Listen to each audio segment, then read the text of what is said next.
Well, I grew up in Chicago, 26th Street. It's an old Mexican, it's one of the oldest Mexican neighborhoods in Chicago.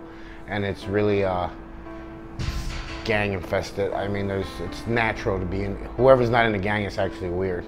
I started being around gangbangers around 9, and I got into a gang at 11. It started with drinking, smoking weed.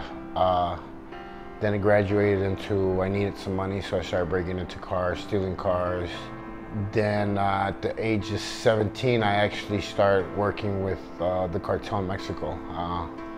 I was pretty much like a manager. I would make sure that the cars would get to Mexico, the cars would get back, and they were paying me very well.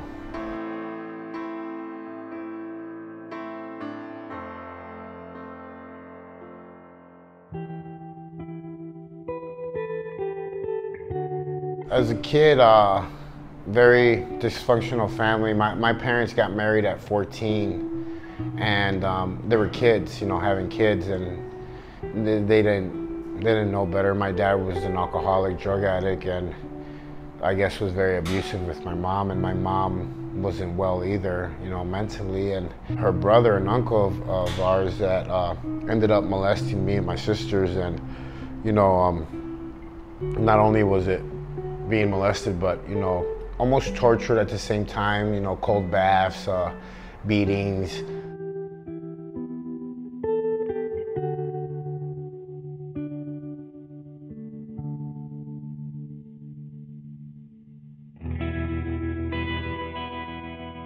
I enjoyed being in there, as weird as that sounds. I actually liked the structure. So it almost like grew on me. I felt comfortable there. I had a lot of pain. I had a lot of issues with myself that I still hadn't addressed. So it was home for me pretty much in there. When you're in prison, they say that they get you ready to come home, but they don't get you ready. They just teach you a job, a trade, and then they throw you out. I mean, you see so much violence in there that you come home and you think that it's natural, and then what ends up happening is that you commit a crime because you spend your whole time in there being a criminal. You don't know how to function in society. You come home and you think that everything is solved with violence. You think that everything is solved with sneaking around, and it's just a very different lifestyle. And this last time that I went in, I met a Dr. Kyle that worked with me in Longpark Federal Prison, and actually he has a class where he gets all the guys in there, and it's a program to better yourself. And you know, he taught me to actually think before I speak, like pause. He showed us that there's nothing wrong with us. We just have learned to think different. So like, I respect that guy a lot. I used to think that I was broken.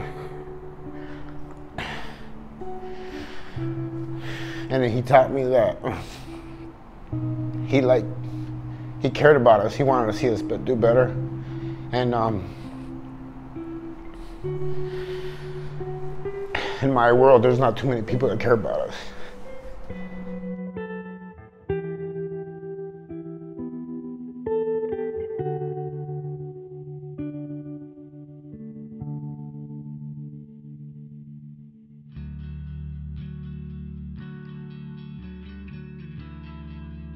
I had been in the military for 12 and a half years in the Army infantry, did 2 tours over in Iraq, came back pretty broken. And what JC's helped me do is rediscover that part of myself where I was motivated, I was excited about fitness again. When everyone gets out, you're not connected to each other anymore. And so having that community and basing it around fitness, what better way to bring people together than lead a healthy lifestyle? And you know, be in recovery from, you know, alcohol or drugs or whatever ails you, even recovery from, like myself, brain injuries and post-traumatic stress disorder. JC's really pushed me out of my shell again, and it just kind of clicked. And it clicked in here, and I was able to, like I said, really rediscover fitness again, rediscover what it meant to be healthy again. And you know, he's helped bring me a long way. I wanted to create something that would inspire other guys like me, so I came up with Wrong to Strong Fitness, you know, going from wrong to strong. And I'm also working on a nonprofit, Wrong to Strong Fitness, where we're gonna mentor and help guys that are coming out of prison, you know, train them how to be trainers, how to social network, all that stuff that I learned throughout the years of, you know, the hard way.